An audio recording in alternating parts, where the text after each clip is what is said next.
Allbirds just made one of the boldest bets in retail history, closing every single US store and betting the entire company on digital. No foot traffic, no in-store moments, no second chances. Just your inbox, your phone, and the website, and that's it. So here's a question that nobody's asking. What happens when a $190 million brand makes that bet, but their email and SMS engine isn't built to win it? We spent 3 weeks going through every single touch point, every pop-up, every email, every text. And what we found isn't just a story about Allbirds. It's a warning sign and a warning for every brand trying to make lifecycle marketing carry more weight than it's designed to hold. So stay with us because this one's going to hit different.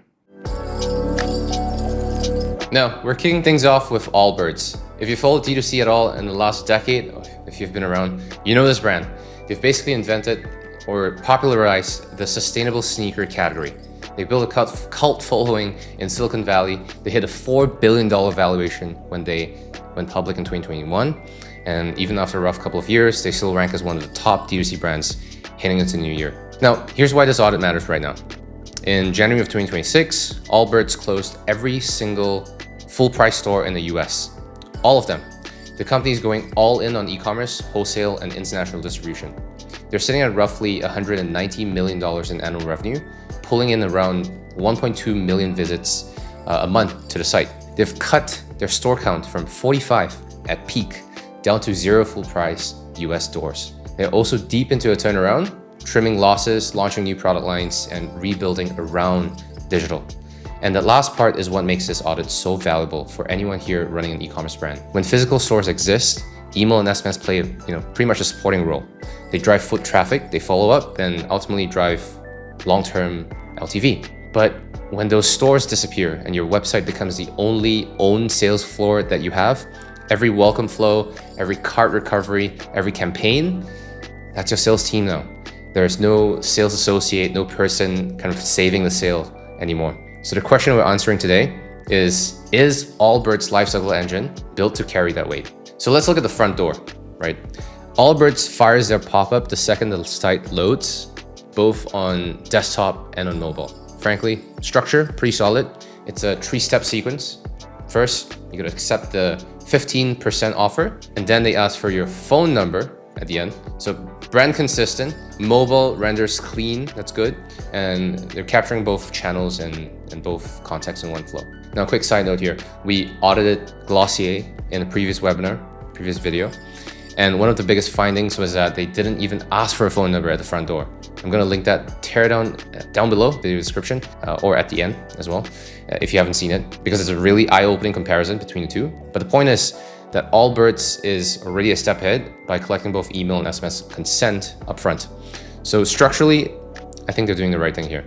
Now, where it gets interesting is that there's no quiz, no preference question, no intent, not even a what brings you here today type of a question, nothing. So every single one of those 1.2 million monthly visitors enters the exact same funnel. Someone shopping for a casual wool slip-on gets the same journey as someone looking for, a performance dasher for their commute on a daily basis.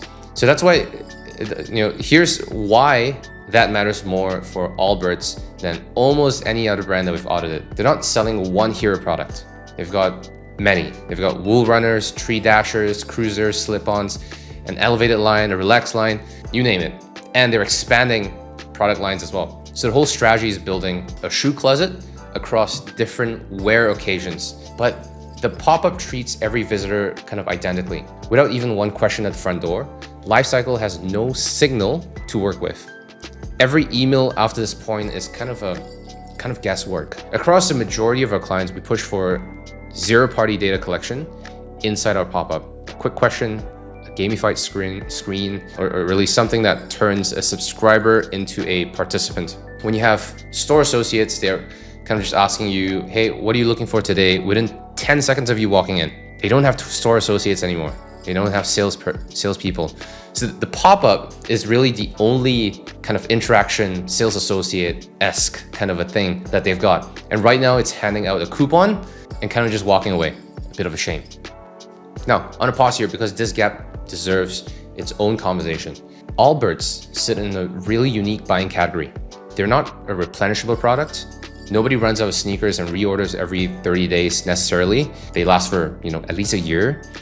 But they're also not a single kind of considered product like a $400 cookware set where the whole job is really just closing that one big sale. Allbirds is kind of in the middle. The average shoe is around $100, $130. The barrier to first purchase, relatively speaking, still pretty expensive, but relatively speaking, low. So where does real revenue live? It's in shoe number 2, 3, and 4. So getting customers to purchase again for a different occasion, coming back for a different pair, their entire product strategy is built around this. They're building a shoe closet.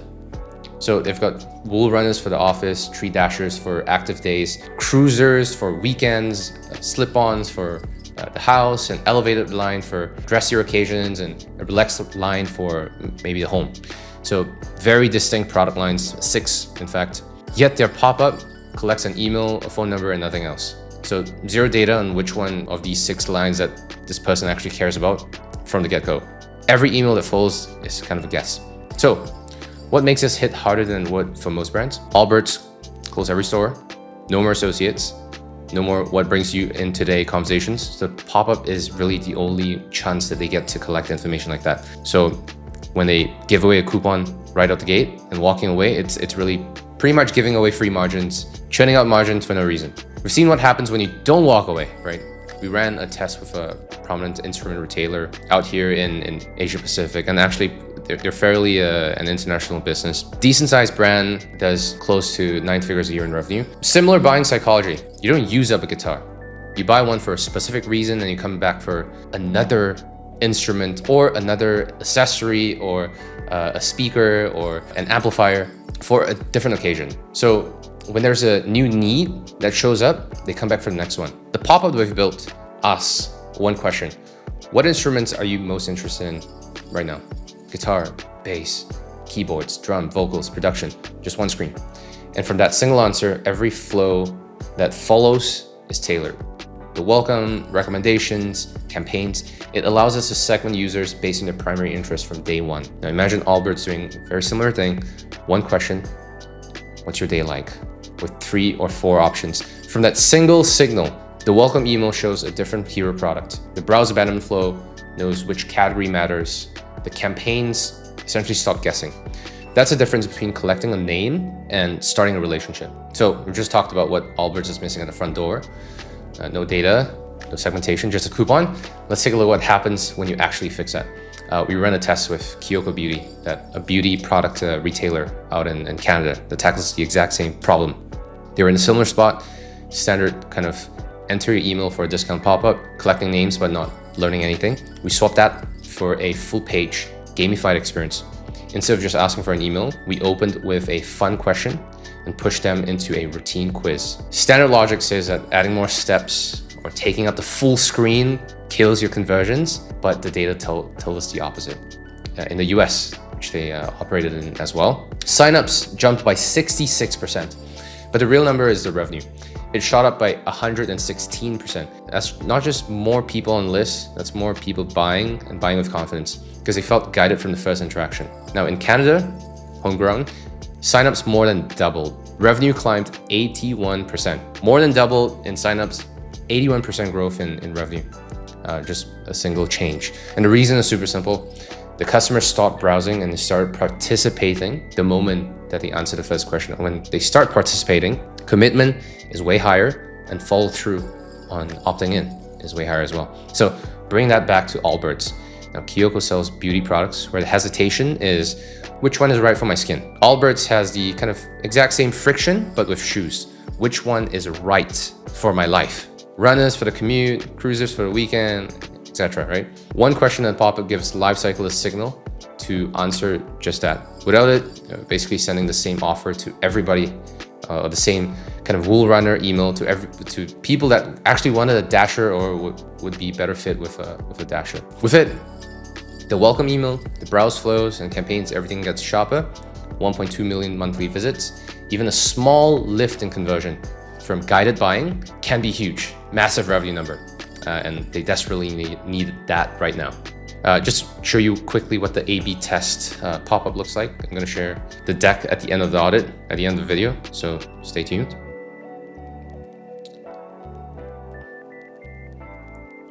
There you go. Let me just play that again. There you have it. So, as you can see, in the first pop, we're asking, which Japanese flower are you? A couple of options there. Obviously, there's a fun, cheeky, kind of seasonal way of interacting and creating engagement with our users. Following that with an email opt-in, text, and quiz. There you have it. So, subscribers in. All right, pop-up worked, email collected, first message hits the inbox. So the good news is that the email from Allbirds landed in the primary tab. For an email-heavy brand, huge deal. You're not finding the promotions tab. You've got prime real estate right next to personal messages, personal emails from people that the subscriber is actually in conversations with. That's a win that most brands would actually kill for. So what does Allbirds do with that real estate? Now, welcome to the flock, massive 15% off. I'm just gonna play the video in right here. Massive 15% off graphic that takes up half the email. 2 sentences. We're obsessed with making the comfiest shoes on the planet and finding people to wear them. Here's 15% off to be one of them. Go ahead and make yourself comfortable. Code is here. That's it. That's a whole welcome. Now, in my last audit, I did a teardown of Caraway, the cookware brand. They use your welcome email to tell the founder story, build trust around materials, safety, and anchor the customer around the flagship product. It was a brand moment with, in my opinion, with substance. And Allbirds has just as compelling a story.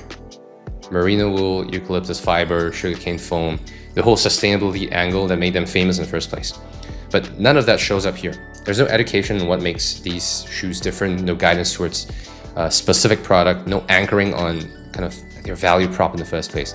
Remember, they didn't collect any data in the pop, so this was the second chance to start that conversation, but they skipped that again.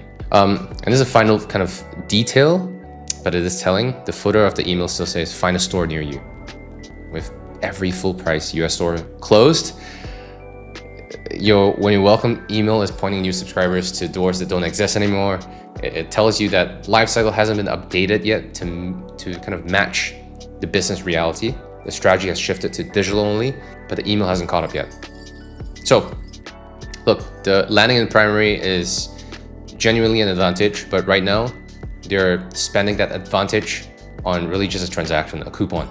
For a brand with this much story to tell, and this many product lines to introduce and recommend, the welcome email should really be doing hard work, educating, guiding, building a case for why the subscriber should become a multi-pair customer, setting that up for success, instead of, hey, here's 15% off, good luck, go purchase. Okay, now, we've been through the front door, we've seen the welcome email, and now the subscriber's browsing. This is where we start to stress test the system. Now, our methodology is always the same. We don't just passively sign up and wait for emails. We behave like a real kind of high intent buyer. We browse specific products, we add items to the cart, walk away, see what happens. If nothing fires, we come back a few days later and escalate, kind of all the way through to checkout. Kind of fill in shipping details, abandon the last step. We want to see if the brand recognizes repeated escalating intent and responds accordingly. With Allbirds, we did that. We added 3 gliders to the cart, left, waited, came back, went through the entire checkout flow, filled in everything except for the payment. And then we walked away again. And what we found was it's going to be a little bit different from the timelines I've shown in past audits, and let me show you why. Here is the full timeline. Take a look at the top row. That's where cart and checkout recovery emails should have lived. Explicit emails, messages that say, as corny as it seems, you could really just go, you left this behind, here's why you should come back. That alone is better than having nothing at all. But right now it's empty, completely empty. 17 days of observation, not a single recovery email. So now let's take a look at the bottom. It's actually everything that Allbirds sent. Welcome email on day 0, landed in primary, so great. Then on day 2 onwards, it's a steady drumbeat of kind of product pushes, brand stories, discount reminders, new arrivals. Kind of nurture, sure, but all kind of generic. None of it is acknowledging what the subscriber is actually doing on the site. So you can see the 2 kind of lightning bolts over here. The first one is where we abandoned the cart. The email that followed up was what I believe to be a campaign email. We're on a mission, sustainability messaging. Stocks small, scoop them up. A 30% off campaign with the 3 gliders we left in cart kind of appear in the product grid, but they're not called out. It's in the low grid there with as a part of the product recommendations, but it's not called out. They're sitting in a tile next to 4 other shoes. The system doesn't know the difference between the product that we've just abandoned and the product we've never seen. Now, the second lightning bolt is where we abandoned the checkout process. We filled in shipping, we walked away, and the next email, 2 all new Dasher sneaks, which is a product launch or a product feature. The next one after that, 15 off is going.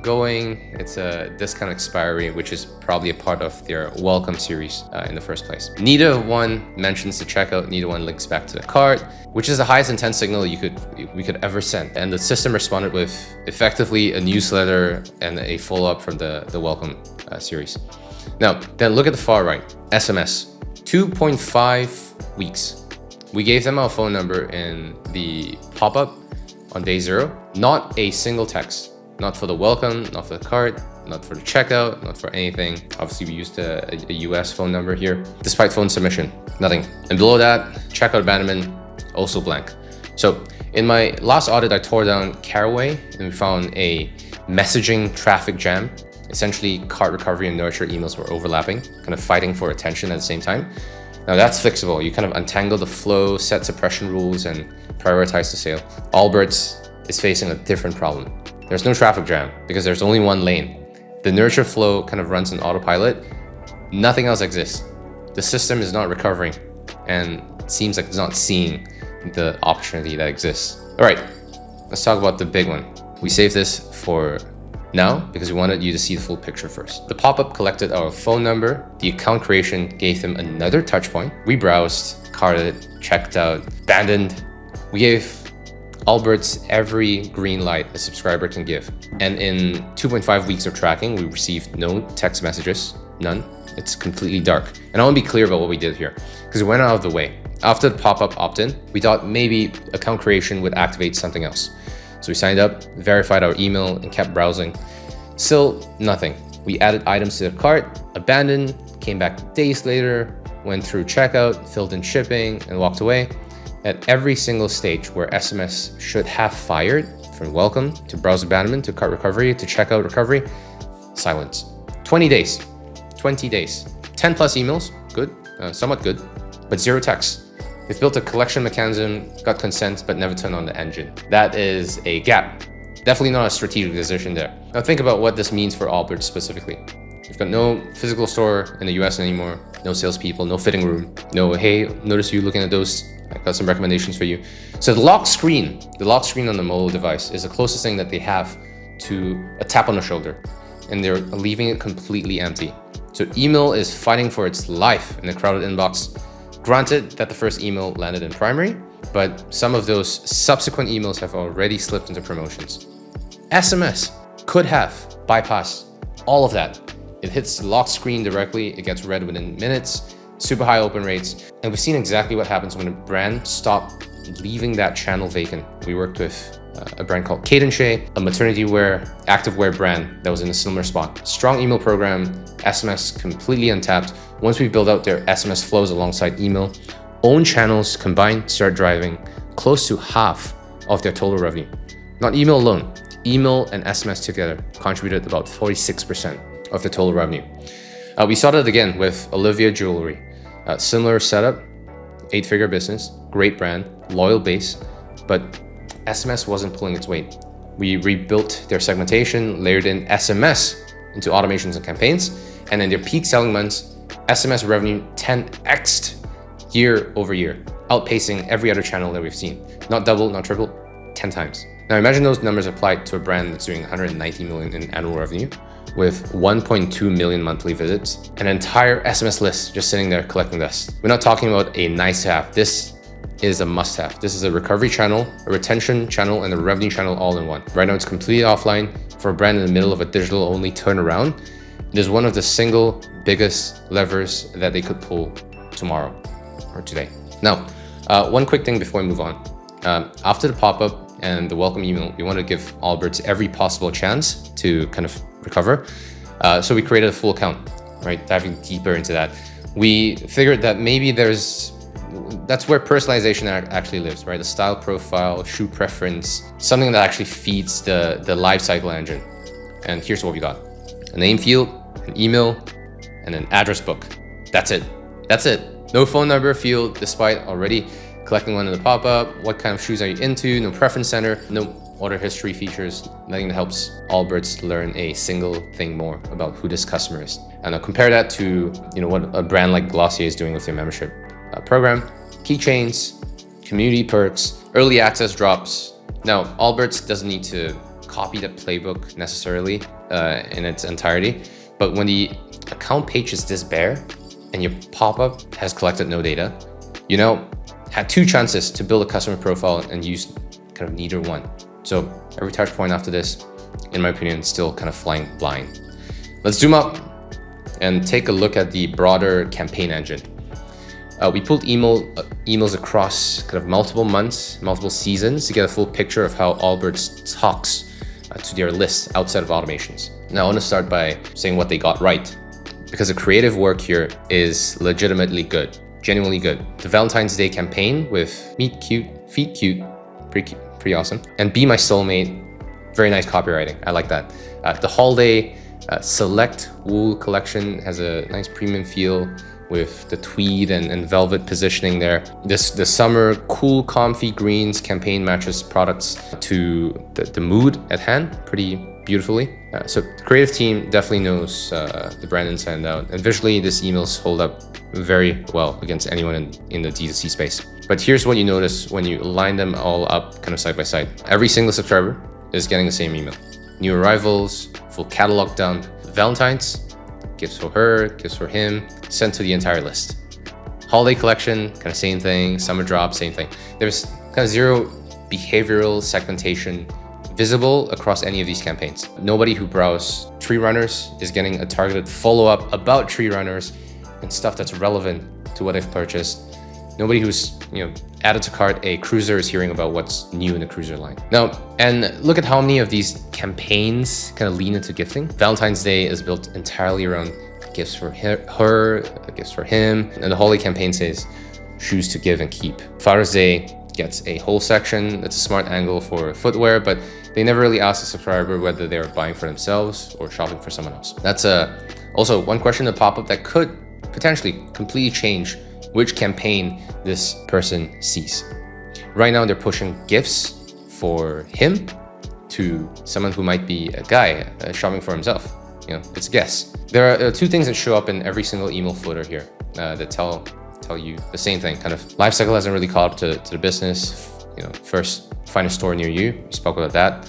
And second, not a single one of these campaigns was paired up with SMS. Again, huge miss. SMS would be such a powerful retargeting channel for those who have shown interest in specific campaigns but have not followed through with a purchase. Now, the creative, strong, brand voice, really good and aligned. What's missing in the system is, or rather what's missing is really an overarching system behind it.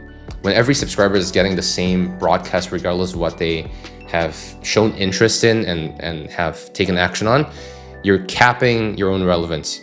And for a brand that's building this many distinct product lines, and remember 6 distinct product lines for 6 different moments in the customer's actual life and life cycle, the campaign engine should be doing the matching.